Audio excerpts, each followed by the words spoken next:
বাংলাদেশকে যারা ভেবেছিল যে আমরা পারমাণবিক অস্ত্র তৈরি করে ফেলেছি, আমাদের পারমাণবিক অস্ত্রের নাম হচ্ছে হাসনাত, আমাদের মিসাইলের নাম হচ্ছে সার্জিস, আমাদের মিসাইলের নাম হচ্ছে নাহিদ, আমাদের পারমাণবিক ক্ষেপণাস্ত্রের নাম হচ্ছে মুজাহিদ, আমাদের পারমাণবিক ক্ষেপণাস্ত্রের নাম হচ্ছে আক্তার।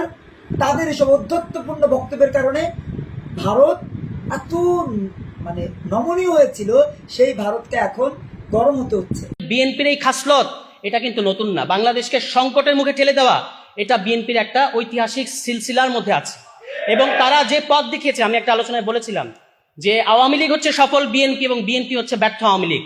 কারণ আওয়ামী লীগ বিএনপি যে রাস্তা দেখিয়ে গেছে ওটা তারা করতে পারে নাই, সেই কাজগুলোই আবার এসে আওয়ামী লীগ করে দেখিয়েছে, খুব সাকসেসফুলি করেছে। কিন্তু বিএনপি নিজের দেখানো রাস্তায় নিজে গিয়ে খাদের মধ্যে পড়ে। পালিয়ে তো আছেন আপনারা। তারেক রহমান আর রাজনীতি করবে না, মুসলেকা দিয়ে পালিয়েছে লন্ডনে। 7 বছরের দণ্ডিত পলাতক আসামি আপনাদের নেতা ভারপ্রাপ্ত চেয়ারম্যান তারেক রহমান পালিয়ে যায়।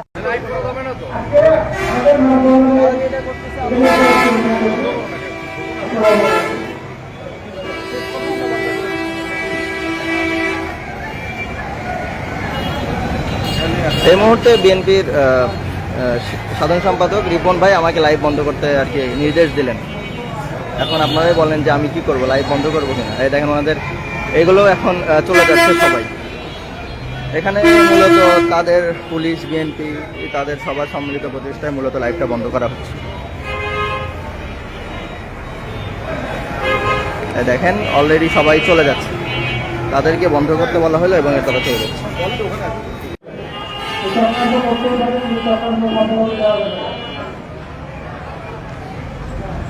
তো আমাদের আজকের মানববন্ধনের শিক্ষক পরীক্ষা অলরেডি উপস্থাপন করা হয়েছে। যদি কোনো প্রতিক্রিয়া পছন্দ হয় সেখানে আছে, প্রত্যেকেই নিয়ে যাবে।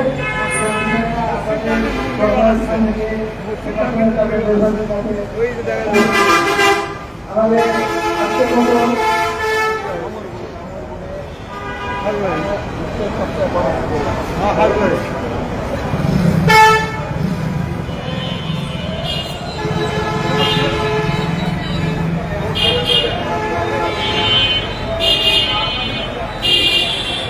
কি লিখছে এখানে? মন্দির হচ্ছে না হরিদাস, অর্থাৎ যে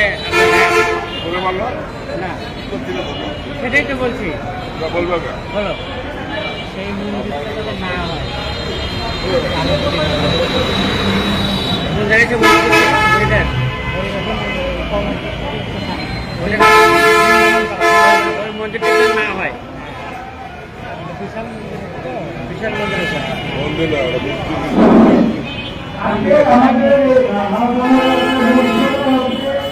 আমাদের পড়াশোনা ইন্ডিয়া অর্থাৎ শুরু জায়গাটা যেখানে উপরে দিতে আসছে চায়না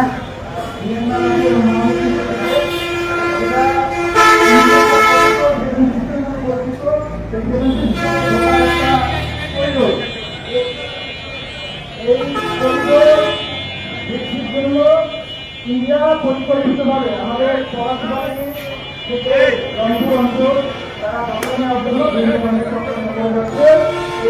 চক্রান্ত অঞ্চল তারা একটা পশ্চিম এশিয়ার একটা বড় নীতি নির্মাণ করছে। আমরা প্রশাসনের কাছে দাবি জানাই মাধ্যমে এটা আমরা আজকে আমাদের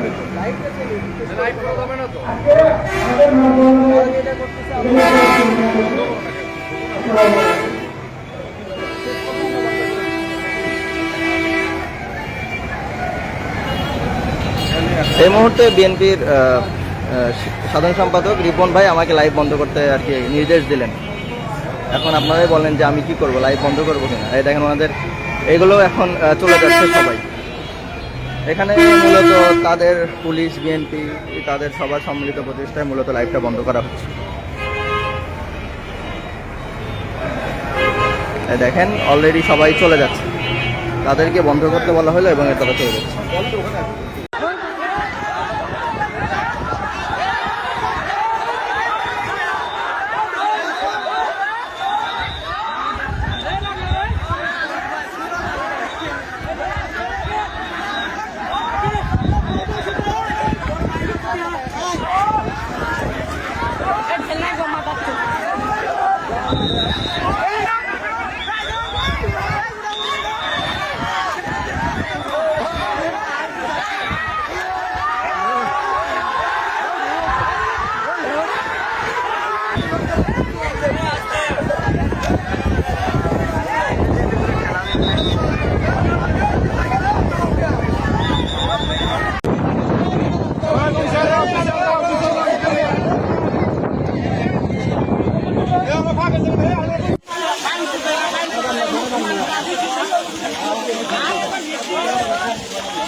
যাবো না, কেউ যাবো না, আসেন আসেন, লাইনে থাকবো।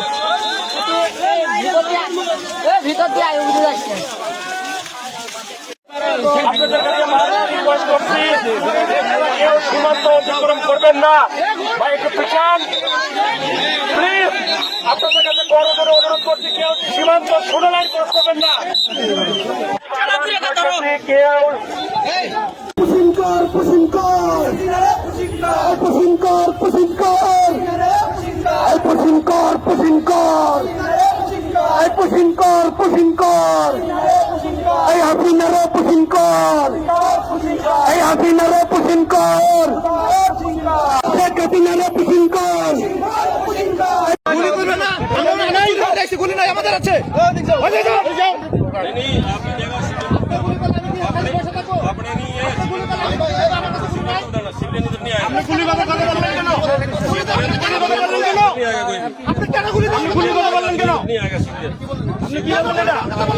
আপনি এটা কি বললেন যে গুলি করবেন? আমরা গুলি করবেন না, কেন গুলি করতে কেন গুলি করতে বলবেন?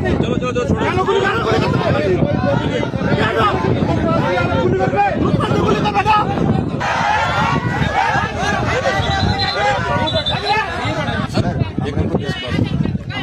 आप सर हम इधर नहीं आने देगा और हाई लेवल की मीटिंग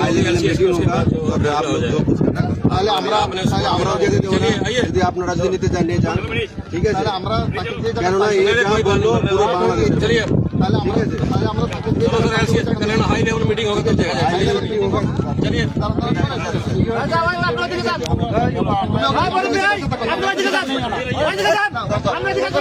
इंडिया में यही है।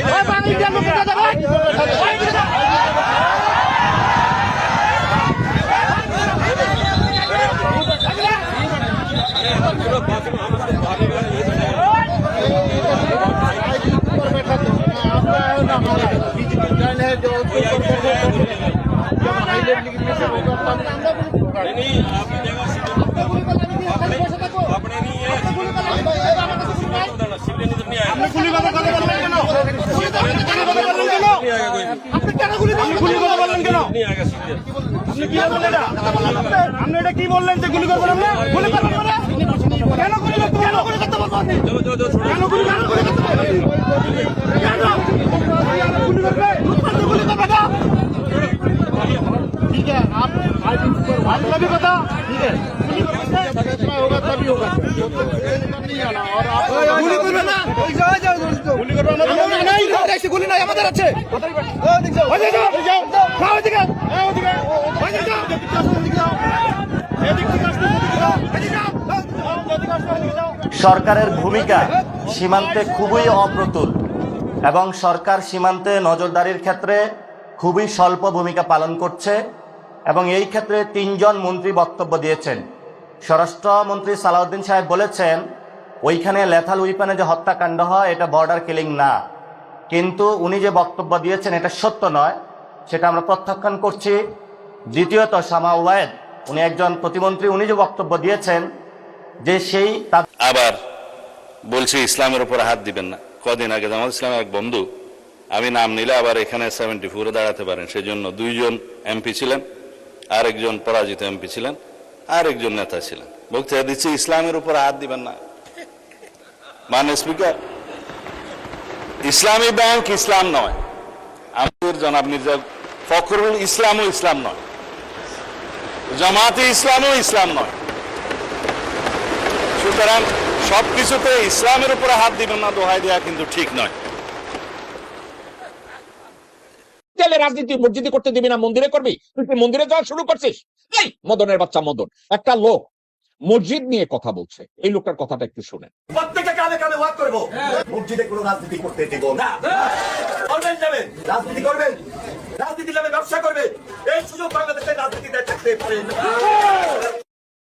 আপনারা যদি শহীদুদ্দিন চৌধুরী অ্যানিকে বলেন যে শুয়োরের বাচ্চা তুই পানি মন্ত্রী, তুই ফারাক্কা থেকে কত কিউসেক পানি আনছিস, এই শুয়োরের বাচ্চাকে যদি আপনি জিজ্ঞাসা করেন কোন মিটিং এর মধ্যে, এই শুয়োরের বাচ্চা তুই পানি সম্পদ মন্ত্রী হয়েছিস, তুই টিপাই মুখ থেকে কত কিউসেক পানি আনছিস, তিস্তার থেকে কত কিউসেক পানি আনছিস, এই বেশ্যা এই কথাটার জবাব দিবে না। কিন্তু এই বেশ্যা বলছে মসজিদে রাজনীতি করতে দিবে না। অ্যানি,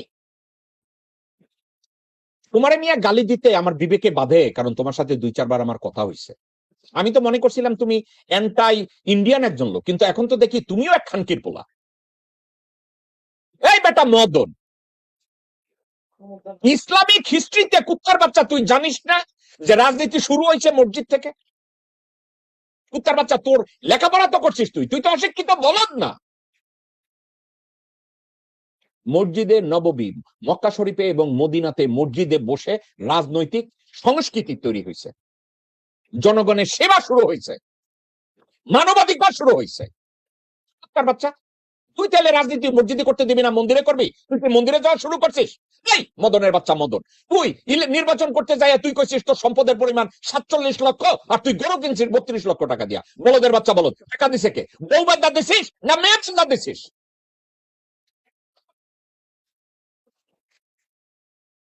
এরা কোনোদিন কার উপরে নির্ভর করবেন, কাকে মানুষ বানাবেন? দর্শক শ্রোতা, সাবজেক্টটা গালির কেন আসলো একটা কারণে একটু চিন্তা করে দেখেন। সে পানি সম্পদ মন্ত্রী। এনি কি আপনারা শুনছেন গঙ্গার পানির থেকে ন্যায্য হিস্সার জন্য একটা মন্তব্য কোন জায়গায় করছে? তিস্তার পানির জন্য একটা জায়গায় কোথা থেকে কোনো মন্তব্য করছে? ফেনী নদীর উপরে বাদ দিয়ে ওইখানে পানি সরাচ্ছে, এটা নিয়ে এনি একটা কথা বলছে? কথা বলে নাই। কিন্তু মান্দার গাছের ঘরের রিকশা দাঁড়াইয়া মসজিদে রাজনীতি করতে দিবে না, সেখানে আবার জেহেল দেখায় সাউয়ার পোলা। আওয়ামী লীগের সন্ত্রাস বাহিনী আমার উপর হামলা করছে আজকে। আমি একলা বেরিয়েছি বাসা থেকে, আমি হাফের নামে বেরিয়েছি, আমার উপর আওয়ামী লীগের সন্ত্রাস বাহিনী হামলা করছে, আমার মাইরা লওয়ার চক্রান্ত করছে। চক্রান্ত করে আমি উচিত কথা কই, এই জন্য আওয়ামী লীগটা আমার মাইরা লওয়ার লাগে হামলা করছে। আমার মাথা শেষ করে লাইছে, আমার মাথার কাম শেষ। আমার মাথার মধ্যে পিস্তলটা বেরিয়েছে, আমার মাথার মধ্যে পিস্তলটা বেরিয়েছে, বাইরে ফালা হয়ে গেছে। আওয়ামী লীগের সন্ত্রাসী বাহিনী ফখরুল্লাহগঞ্জ মার্ডার কেসের মামলার আসামি আমার পিস্তলটা বেরিয়েছে, দইরা লোকজন দেয়রা। আমি যদি এখন মইরা যাই, তারপর আমি উচিত কথা আমি কয়ে যাই, আমার মারা অসম্ভব। এই যে আমার অবস্থা, এই যে আমার বর্তমান অবস্থা, আমি বাঁচি না মরে কোনো ঠিক ঠিকানা নাই। আমার পিস্তলটা বেরিয়েছে, আমি বাড়ির থেকে বেরোইছি, মুচুল করে আমি বাইরে থেকে খাওয়া দাওয়া করে আমি বেরোইছি। আমি আজকে আওয়ামী লীগের বিরুদ্ধে অস্ত্র দাও, কত ঘুমবার দাও। আওয়ামী লীগের চেয়ারম্যান, যারা ইউনিয়ন চেয়ারম্যান আছে, যারা উপজেলা চেয়ারম্যান আছে, আওয়ামী লীগের ভোটে নির্বাচিত হয়েছে, তাদের বিরুদ্ধে আমি সাংবাদিকরা জুলাই যোদ্ধা হিসাবে আমার নিচে আমি কথা কইছি তাদের বিরুদ্ধে, যাতে যারা আওয়ামী লীগের ভোট হয়ে ফাঁস করছে তারা ইউপি চেয়ারম্যানে বসতে পারবো না। তারপরে ফখরুলের লোকজন পিস্তল লয়ে আমার হামলা করছে। আমি কেন এসব কথা বললাম? আওয়ামী লীগের বিরুদ্ধে আমি কেন এসব কথা বললাম? আমার ছাত্র দল করা অপরাধ, আমার পাশে কোনো বিএনপি নেতা নাই এখন পর্যন্ত, আমার ছাত্র দল করা অপরাধ। এই আমার অবস্থা, আমি আওয়ামী লীগের বিরুদ্ধে কথা কইছি, এই আমার অবস্থা। সমস্যা নাই, আমি মরে গেল, আমার সমস্যা নাই, আমার অনেক ব্যান ছেড়ে আছে, সমস্যা দেখা হইব। আজকে আমার ফখরুল্লাহগঞ্জ আওয়ামী লীগের লোকজন আমার এই অবস্থা করছে। বিএনপি, জামাত ইসলাম এবং এনসিপির তৃণমূলের ভাই বোনদেরকে বলি, প্রয়োজনে আপনারা আবার আন্দোলন করেন, কোনোভাবে যেন আওয়ামী লীগকে দেশে বাংলাদেশে রাজনীতি করার সুযোগ আর দেওয়া না হয় এবং পূর্ণ স্থাপন যেন তিনি করতে না পারে। হয়তো অনেক বিএনপির, অনেক জামাতের, অনেক এনসিপির নেতারা চাইব ব্যক্তিগত স্বার্থের জন্য আওয়ামী লীগকে আবার পূর্ণ স্থাপন করার জন্য মায়া কান্না করবে, ঠিক আছে। কিন্তু যদি আওয়ামী লীগ যদি কোনোভাবে আবার এই দেশে রাজনীতি করার সুযোগ পায়, তাহলে ভুক্তভোগী হবে কিন্তু দেশের সাধারণ জনগণ আপনার আমার ভবিষ্যৎ প্রজন্ম এবং আপনি এবং আমি যে সমস্ত নেতারা আওয়ামী লীগের পুনর্স্থাপন করতে আগ্রহী ব্যক্তিগত স্বার্থের জন্য তারা কিন্তু ভুক্তভোগী হবে না, তাদের ছেলে মেয়ে ভুক্তভোগী হবে না, কারণ তারা বাণিজ্য করে তাদের সন্তান পড়াশোনা করে প্রবাসে তারা থাকবে আরামায় আসে ভালো। এবং দলের দুঃসময় কিন্তু এই একই কাজ, সেম কাজ বিএনপির অনেক নেতা করছে আওয়ামী লীগের সাথে, যে কারণে বিএনপি জামাতে আন্দোলন সংগ্রাম করেও 15 বছর খুনি হাসিনাকে এই দেশ ছাড়া করতে পারে নাই। এই ভুলটা আপনারা কখনো করতে দিয়েন না, ঠিক আছে? আপনাদের প্রয়োজনে আবার আন্দোলন করে সরকারের কাছে দাবি তুলুন আওয়ামী লীগকে সম্পূর্ণভাবে নিষিদ্ধ করার জন্য। আশা করি বুঝতে পারছেন। ধন্যবাদ সবাইকে, সবার জন্য শুভকামনা। আল্লাহ হাফেজ। আসসালামু আলাইকুম ওয়া রাহমাতুল্লাহি ওয়া বারাকাতুহু। বাংলাদেশ জিন্দাবাদ। নাম ফোটানোর জন্য দরকার নাই, আমার কাজ চাই, আপনি ভাইরাল করবেন, আইনি সহযোগিতা লাগলে আমরা করবো, ঢাকা 10 কোটি থেকে করবো আমরা। এরকম ভাবে আমার মেয়েটারে আপনার গলা চিবাদা 20 মিনিট পর্যন্ত ধরে রাখছে। তারপরে আপনার বাচ্চাটারে আপনার হাত ভাঙছে, পাও ভাঙছে, এই মেয়েটারে পাও ভাঙছে, হাত ভাঙছে। তো ভাঙ্গা তা আপনার বস্তা বন্দি করে ডামের ভিতরে 2 দিন রাখছে, রাখিয়া তারপরে আপনার 2 দিন পরে 17 তারিখে আপনার দুপুরের টাইমে আমরা আমার বাড়ির পাশে আপনার আমি নেই বিচার চাই, যে লামিসার যেরকম বিচার হত্যাকারীর যেমন নেই বিচার হয়েছে, যে আমার এই মেয়েরও হত্যাকারীর বিচার ন্যায় বিচার হয় একটু তাড়াতাড়ি। আমি এটা সরকারের কাছে আবেদন জানাই। আমরা ব্রাহ্মণবাড়িয়ায় যাব, গিয়ে এই মামলার সাথে সংযুক্ত হয়ে আমরা মামলা পরিচালনা করব এবং উইদাউট ফি ছাড়া, যাতে এই কন্যা দেখেন মেয়েটা আমারও হতে পারতো, আপনারও হতে পারতো, 6 বছর বয়স, কিন্তু বাংলাদেশে যে দর্শকের অভয়ারণ্য হয়েছে তার প্রতিকার আমরা চাই। যতক্ষণ পর্যন্ত এই দর্শকের বিচার না হবে আমরা কিন্তু থেমে থাকবো না। প্রিয় সাংবাদিক বন্ধু, আপনারা যেভাবে এই দর্শনের কাহিনীকে তুলে ধরেছেন, এই নিশাত তামান্নাটাকেও তুলে ধরুন, রাষ্ট্রকে সচেতন করুন, জাগ্রত করুন এবং জাগ্রত করে ন্যায় বিচার নিশ্চিত না হওয়া পর্যন্ত সজাগ থাকুন। আমরাও আছি, আমরা ঢাকা বার থেকে বলেছি আমরা যাব সেই বিবারিয়ায় গিয়ে এর মামলায় আমরা যত দ্রুত সম্ভব কার্যকর সম্পাদন করার জন্য এবং ফাঁসি নিশ্চিত করার জন্য আমরা চেষ্টা করব। আমাদের সাথে আছে মানবাধিকার কর্মী এবং ভাই আছে অ্যাডভোকেট লুৎফর রহমান, আমি খালিদ। আমরা দুজনে ইনশাল্লাহ ঢাকা বার থেকে লয়ার্স প্যানেল করে আমরা বিবারিয়ে আমরা যাব ইনশাল্লাহ। আমি শুধু একটু শুনতে চাই আসলে কিভাবে ঘটনাটা ঘটেছে, বলে এবং অপরাধীটা কে? অপরাধীদের নাম বললেন, আর ভাই তাহলে আপনার অপরাধীর নাম বলেন। অপরাধীর নাম ইসাক মিয়া। অপরাধীর নাম ইসাক মিয়া, অটো চালক। আমার মেয়েটা আপনার 15 তারিখ আপনার 15 এপ্রিল মেয়েটা চিপস কেনার জন্য দোকানে গেছিল, তখন আর মেয়েটারে পাওয়া যায় নাই। তখন বিশ্রাইতে সবাই বিশ্রাইছে এবং থানায় জিডি করছে, তখন প্রশাসনরাও আইয়া বিশ্রাইছে, তখন আর এই মেয়েটারে পাওয়া যায় না। তখন আপনার 17 এপ্রিল আপনার মেয়েটার মরদেহ আপনার বাড়ির পাশে বস্তাবন্দি অবস্থা, অর্ধগলিত অবস্থায় পাওয়া গেছে। তখন আপনার পিপিআই, পুলিশ, র্যাব তারা আসছিল, তারা সবাই আসছে, আইসা আপনার লাস্টারে নিয়ে গেছে, সাথে সাথে আপনার আসামিরও শনাক্ত করে ফেলাইছে। আসামিও আমার বাড়ির পাশেই ছিল, তারও শনাক্ত করে ফেলাইছে, নিয়ে গেছে। নিয়ে যাওয়ার পরে তখন তার 164 দ্বারা জবানবন্দি তার নিচে নেওয়ার পরে তা বলছে তার নিজে একাই বাচ্চাটারে মারছে, তা বাচ্চাটারে দর্শনের চেষ্টা করছে। তখন বাচ্চা বলছে যে আমি মার কাছে বললে দিব। তখন তা আপনার এই পরনের গিঞ্জি হুল্লা তার বাচ্চাটার মুখ ঢুকাইছে এবং বাচ্চাটারে আপনার গলা চিবাদা প্রায় 20 মিনিট ধরে রাখছে। তখন বাচ্চাটা আপনার জি আমার মেয়েটারে এরকম ভাবে আমার মেয়েটারে আপনার গলা চিবাদা 20 মিনিট পর্যন্ত ধরে রাখছে। তারপরে আপনার বাচ্চাটারে আপনার হাত ভাঙছে, পাও ভাঙছে, এই মেয়েটারে পাও ভাঙছে, হাত ভাঙছে। তো ভাঙ্গা তা আপনার বস্তা বন্দি করে ডামের ভিতরে 2 দিন রাখছে, রাখিয়া তারপরে আপনার 2 দিন পরে 17 তারিখে আপনার দুপুরের টাইমে আমরা আমার বাড়ির পাশে আপনার রাখিয়া গেছে, আমার মেয়েটারে বাড়ির পাশে রাখিয়া গেছে। আসামিকে রেখে গেছিল, আসামি রেখে গেছে। এই আসামি আর আসামির মা ছিল, ও মিল এটা রাখিয়া গেছে। কিন্তু আসামির জবানবন্দি তার মার কথা বলে নাই, কিন্তু তার মা এটার সাথে জড়িত আছে, কিন্তু তা বলে না এটা। যে আসামি গ্রেফতার হয়েছে এবং 166 তারা জবানবন্দিও দিছে, তাই এইভাবে মারছে। তো আজকে প্রায় 2 মাস হয়ে গেল, আজকে পর্যন্ত আমরা চার্জশিট পাই নাই। তো আজকে রামিসার হত্যার যে ঘটনা, আপনার আমার মেয়ের তো সিম ঘটনা, কিন্তু রামিসার এটা 19 দিনের মাথায় তা ফাঁসির কার্যকর রায় হয়ে গেছে, কিন্তু আমার মেয়েটার তো এই হুনের আজকে পর্যন্ত কোনো রায়ই হয় নাই, চার্জশিটই আসে নাই। তো আমি সরকারের কাছে এটা আবেদন জানাই যে আমার এটার জন্য তাড়াতাড়ি করে আপনার ফাঁসির রায় কার্যকর করা হোক। বাংলাদেশে যত দর্শন হবে, খুন হবে, সেম রামিসার মতো 19 দিন 20 দিন অতি দ্রুত রায় ঘোষণা করে কার্যকর করতে হবে।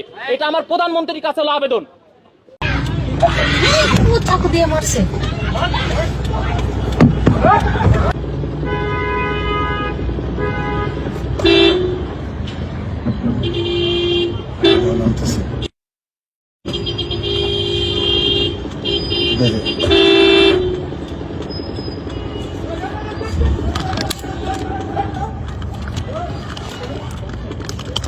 হাতে চাকু, চাকু, হাতে চাকু।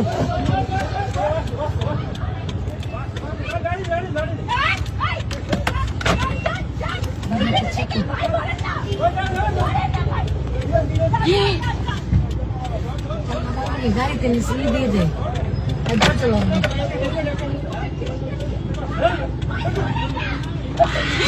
চাকু দিয়ে মারছে।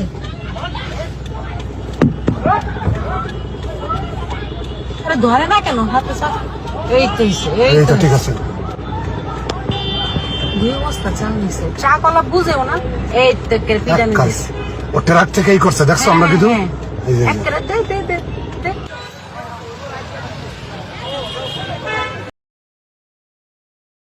দেশের বিবেকবান দেশপ্রেমিক ভাই বোনেরা, ইসলামী ব্যাংকের এই কর্মকর্তার কথাগুলো শুনুন। চাঁদা দেওয়ার পরেও ইসলামী ব্যাংক থেকে বের করে দেওয়া হয়েছে। জামাতে ইসলাম ইসলামের নামে চাঁদাবাজি করে আসছে, বৈষম্য তৈরি করেছে এবং জামাতে ইসলামের পরিবার থেকে সবাইকে চাকরি দিয়েছে। নিরপরাধ জামাতে ইসলামী ব্যাংকের হাজার হাজার স্টাফদেরকে চাকরিচ্যুত করেছে চাঁদা দেওয়ার পরেও। তো বাংলাদেশের প্রতিটি মানুষের নৈতিক কর্তব্য জামাতে ইসলামের হাত থেকে ইসলাম ব্যাংকে রক্ষা করা। আবার এদিক দিয়ে সংসদে সেক্রেটারি জেনারেল জামাতে ইসলামের ডক্টর আবু তাহের সাহেব বলছেন যে ইসলামী ব্যাংকের সাথে তাদের কোনো সম্পৃক্ত নেই, ইসলাম ব্যাংকের সাথে তাদের কোনো মালিকানা নাই। আবার সারা বাংলাদেশে নাকি তারা সমাবেশ করবেন, আন্দোলন করবেন, সংগ্রাম করবেন ইসলামী ব্যাংককে বাঁচানোর জন্য।